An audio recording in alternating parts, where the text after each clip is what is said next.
Miss, bawal po kayo dito. Sino sabi itong malulokong to? Miss, Bakit nandito na naman kayo? Sige na, nurse. Ako na bahala. Bisado na kita, Fernando. Natakas mga kapatid ko? Hindi lang sa Singapore ang punta niyo. Kaya siguro hindi ka umarap sa amin kanina. Carmela, ano to? Anong hindi lang sa Singapore dadalhin Fernando si Janine? Oo, Nay. Hindi lang talaga sa Singapore. Dahil katakas niya ang kapatid ko. At baka di na sila bumalik pa.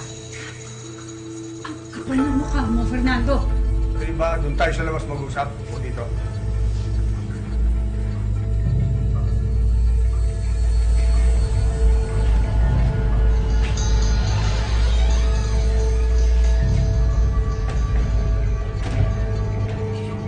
Anong akala mo, Fernando? Matatakasan mo ang kasalanan mo? At anong akala mo, maitatakas mo yung kapatid ko? Carmela, huwag na tayo magtalo. Bigay mo na lang sa akin ang hawak mo. Ito? Bakit ko ito ibibigay sa'yo? Eh, ebidensya ko to laban sa mga kalokohan mo.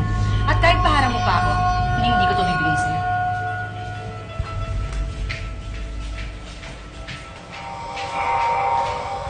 Anak, Nalas mo ba yan?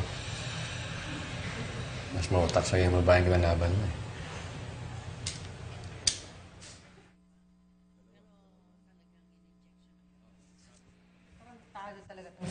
Sapa yan, ano?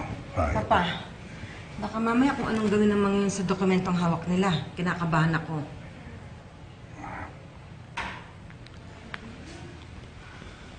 Hello, Fermin!